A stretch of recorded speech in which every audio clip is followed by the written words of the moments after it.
Rather lads, welcome back to Cossy Arsenal Podcast. My name is Cossy. Good morning, good afternoon, good evening, wherever you are in all parts of the world. Welcome back to the channel. Welcome back to a brand new video. We're going to be reacting to Arsenal's transfer window so far. We've spent over 250 million euros only in this summer, and Arsenal are also seeing a couple of outgoings that have already been done, and this window is still moving. We're still bringing sample players and we're still selling as well. So in this video, what we're going to do is react to the 260 million euro signings that we have done, and also react to some of the outgoings that Arsenal have made. Now in the comment box below, 260 million euros on 3 signings: Julian Timber, Declan Rice, and Kai Havertz. Have we overpaid? Have we done the due diligence? Have we gone and signed the players that we needed despite the money? Or do you think Arsenal have been a little bit cheated here and there? Hit the like button, subscribe to the podcast as well. Let's get this video to 500 likes. Now, let's start off with the outgoings. One, of course, the biggest one being Granit Xhaka, who was announced yesterday as a Bayer Leverkusen fan. Arsenal have managed to get 25 million euros off the sale of Granit Xhaka. Now, this is huge. After 7 years at the club, Granit Xhaka in 2019 actually could have left Arsenal for nothing. I mean, it was a point at in his career where Arsenal fans and everyone in the Arsenal management before Mikel Arteta came in wanted him to go for nothing. Granit Xhaka would terminate his contract at Arsenal in 2019 and no one would have cared. Granit Xhaka would have left Arsenal in 2019 and the streets of London would have actually been full of celebrations. Today he leaves for 25 million euros. I think he signed for Arsenal in a deal that cost us around 29.9 million euros, rising to around 35 million euros. So you look at the 25 million euros that we get from a player who's been here for 7 years as compared to the 30 million euros or 35 million euros that Arsenal paid when he was a little bit younger.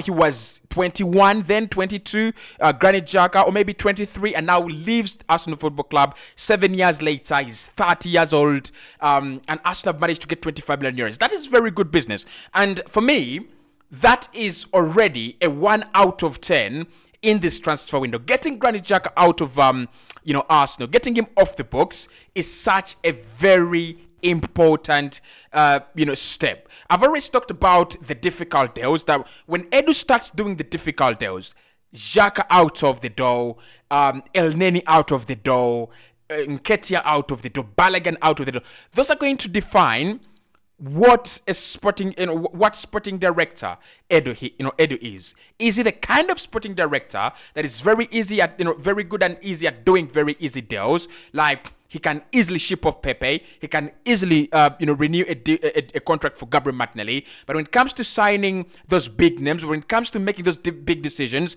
like selling Xhaka, it becomes a problem.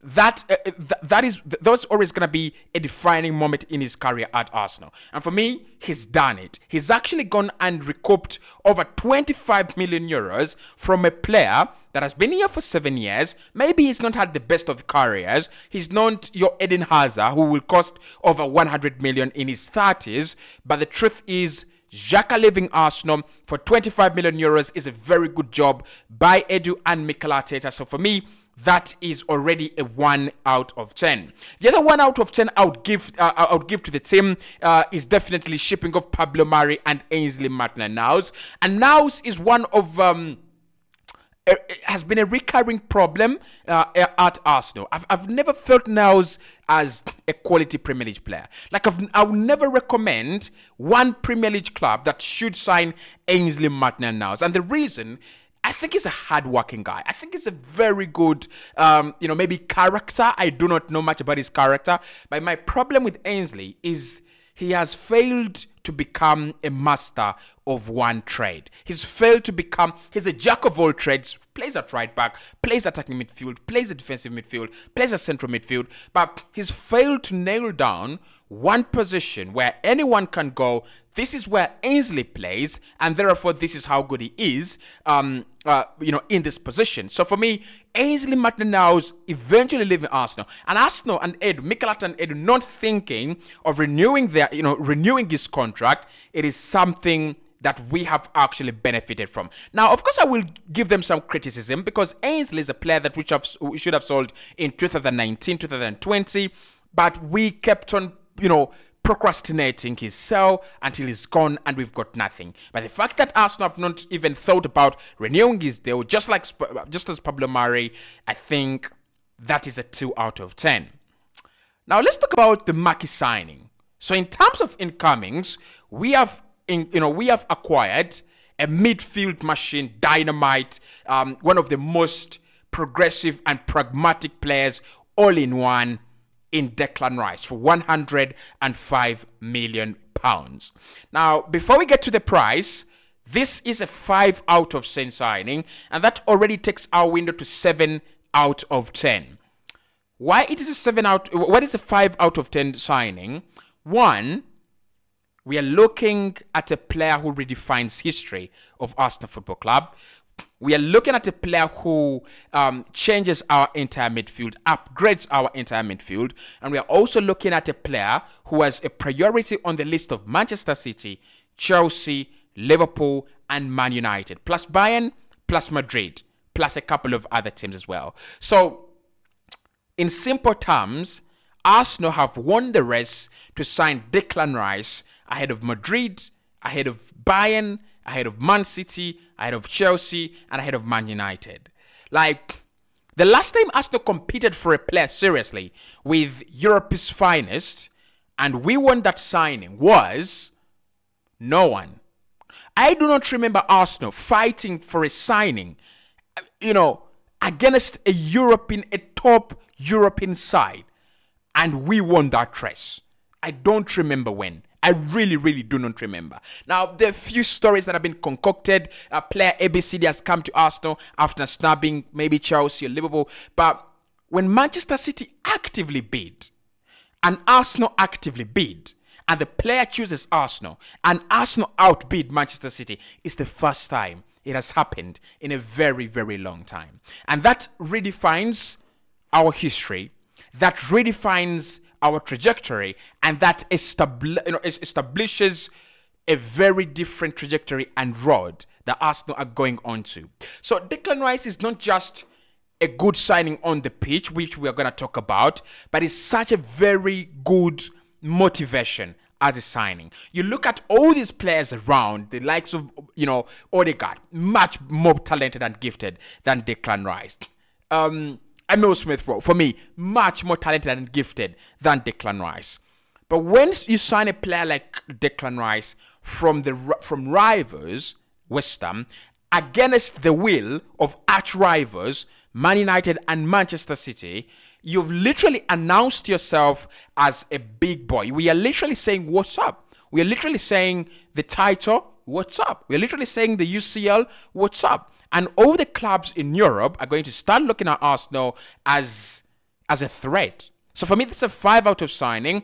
And the fact that he alone will combine what we get from Xhaka defensively and Partey defensively, it's even much better. He's stopping interceptions in the Premier League last campaign. He's stopping blocks in the Premier League last campaign. And he's also topping progressive passes in midfield for Premier League last campaign. That is the kind of signing we've done. We've not overpaid. 105 maybe is a little bit of an exaggerated figure, especially that's going to be paid across a shorter period of time. But one thing I would say here is that you don't sign him for 100 million, Manchester City sign him for 90. If Manchester City are willing to pay 90 million for a player, it is only worthy that Arsenal go 10 million more. So I don't think there is a problem. This one is a very good one. The next one is Julian Timber. He's done his medicals and completed them. He will be announced as an national player and he will be putting on shirt number 12 as well. Now, Timber is one that came out of the blue. Not many people expected Arsenal to sign Julian Timber, but at least we know Arsenal would sign a right back, a centre back, and 2 players in midfield. Timber is the centre back and possibly he's also the right back unless Arsenal go in the market and do something else in that position. The one thing with Timber is the pricing. Let's start there. Julian Timber is 22. He was a defensive partner for Lisandro Martinez, last campaign but one at Ajax under Erik ten Hag when they were champions, and Lisandro Martinez walked for a fee close to 70 million euros. Arsenal have signed Julian Timber earlier on in the window for a fee close to 40 million euros, 41 million euros, rising to 45 million euros. The difference is absolutely huge. Like, we've signed the same profile of a player to Lisandro Martinez, confident on the ball, very, very progressive, and so solid, like very good at winning the ball back, just like Lisandro, at almost 30 million euros less. This is good business from Arsenal. Julian Timber last summer, if anyone wanted to sign him alongside Man United, his price was going to be in the roof, like 60, 70. We went for Lisandro Martinez because Man United had gone for Julian Timber, and Man United said, wait a minute, why don't we go for Lisandro as well? So they went for Lisandro Martinez, paid 70 million euros. He's been a remarkable signing for them. But Arsenal have signed Julian Timber for less. I think we've got the better deal. Lisandro is a despicable player. Like, his talent is undisputed. His levels are unprecedented. But Julian Timber, watch out for him. So in terms of getting a good deal financially, we've done it. We've actually achieved it. Just imagine Arsenal are going to pay 45 million euros in installments, including add-ons, for a 22-year-old Dutch centre-back regarded as one of the best in his position. That is what we're talking about. Like, if you try to sign Julian Timber right now from Arsenal, you'd have to pay over 70 million euros or 80 million euros right now, just after signing his contract. Just to put that into perspective, Lisandro Martinez is 70 million euros. Virgil van Dijk costs 75 million, I think, pounds. Alejandro Bastoni would cost you over 100 million euros, and Jules Koundé would cost you over 100 million euros, and those are players that definitely fit into the profile of what we're talking about. You'll ask Chelsea about the prices of Benoit Badiashile and the prices of Wesley Fofana, and they'll tell you that the price of a centre-back on the market right now, you don't have the money, you rest your case. Okay? Unless you're triggering a release clause of Kim Min-jae, like Bayern have done, I think, for around 50 million euros. If you're not doing that, rest your case, go and groom your own centre-backs. But we're also talking about a centre-back that has a lot of positional versatility. The difference with Julian Timber and players like Kim Min-jae is Jae can play as a centre-back in a back three. He can also play as a centre-back in a back four. But Timber can play in a back three, back four. He can play he can play in midfield. He can play at right back as well. He's such a hybrid.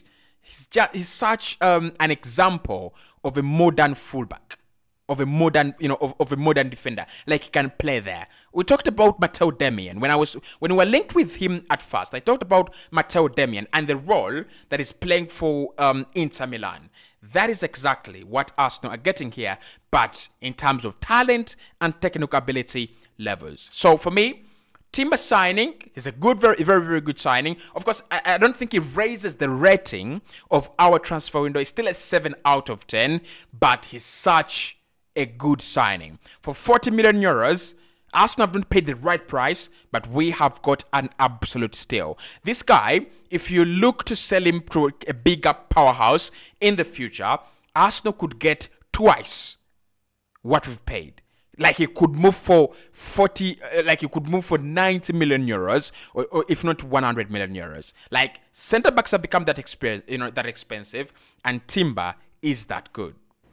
The third signing of the summer is Kai Havertz, 65 million pounds. Arsenal have agreed to pay across 2 years in 2 installments to Chelsea. Chelsea are happy with the deal. Arsenal are happy with the deal as well. We have replaced one German Bundesliga boy with another German Bundesliga boy. The difference is that Kai Havertz has traveled through Chelsea, won a UCL, and eventually ended up at Arsenal. Now, the one thing I would say with Kai Havertz as a deal is it is not exciting. £65 million for a player who has not been at the peak of his game in any of the last 3 years, it is frightening. It's like when you go to Man United right now and you sign Donny van der Beek for 60 million. It's the same as going to Liverpool right now and signing Thiago Alcantara for 80 million. Like, on a good season, in a good window, on a good day, Kai Havertz is worth more than 65. And other players I've talked about are worth more than what I've talked about.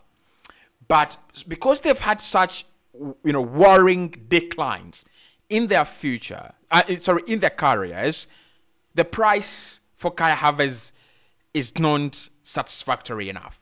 I think everyone would argue that we should have paid less, and I also agree that we should have paid less, maybe around £55 million. But this is where the deal becomes very good. We are signing one hell of an attacking midfielder. Like, just look at Liverpool. When they signed Dominic Szoboszlai, everybody said, "Whoa, this is a very good signing." The difference between Kai Havertz and Dominic Szoboszlai is just one. Dominic Szoboszlai has had 3 or 2 very good consistent seasons in the German Bundesliga with RB Leipzig, and Kai Havertz has had 3 consecutive bullshit seasons at Chelsea in the Premier League. So, but the profile is similar. Goal-scoring midfielders, they will take a free kick upon themselves. They will take a shot. They will enter the penalty area, and they will finish. They will create some chances as well. So you will see a lot of traits of Kai Havertz in Dominic Szoboszlai, and you'll see a lot of traits of Dominic Szoboszlai in Kai Havertz. So why I think this one is a very good deal. It's not one that will flabbergast anyone, but it's one that just makes you comfortable that we have brought in someone until they work well. Is that it reminds me of Martin Odegaard. When everyone had given up on Odegaard, when everyone thought Odegaard, that guy was good, that guy was thought to be good, Mikel Arteta decided that there was a future in Martin Odegaard and Arsenal should revive his career. Last season, best attacking midfielder in the Premier League, behind Kevin De Bruyne, probably in front of him. For me, it's the same thing with Kai Havertz. If he understands the role the manager has done, it's going to be incredible. Absolutely. But then the other thing I've thought about with Kai Havertz is the fact that he's signed at the same time when Xhaka is leaving. He's not going to be another Granit Xhaka like many people are saying. Like I've had pundits saying, well, it doesn't give you what Xhaka gives you, who says that he's come to become what Xhaka has been. We have created a new role. The new role is a Thomas Muller role, and that Thomas Muller role can fit Kai Havertz. It does not fit Granit Xhaka. So I don't understand why everyone is so much about Kai Havertz does not give you Granit Xhaka's output. We do not look for Granit Xhaka's output. We are looking for Kai Havertz's output. The most exciting part of this window is that we've done our incomings early. They will settle in with the rest of the team, and that can give us an upper hand and advantage when it comes to pushing for the title in the early days. So far, my window, on average, we've not done very good outgoings. I expect some big names out of the door. So I'll still give it a 6 out of 10. Unless I see dramatic incomings and changes, I don't think it's enough for us to win the Premier League. I don't think it's enough for us to win the Premier League. Like, renewing Saliba's contract and Reece Nelson are also very good parts of this window, but they don't win us the Premier League. We have got to do more. We've got to do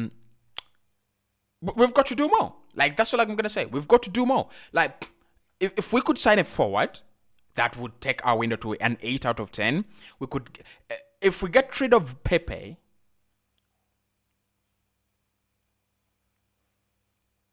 that in itself is a huge plus. So I'm going to do a video about outgoings that us now need to focus on. but Pepe, and it's not going to be easy to move him on unless you terminate his deal. But it's not going to be that easy. But for so far, so good. 6 out of 10. Yeah, that's my initial reaction to our transfer window so far.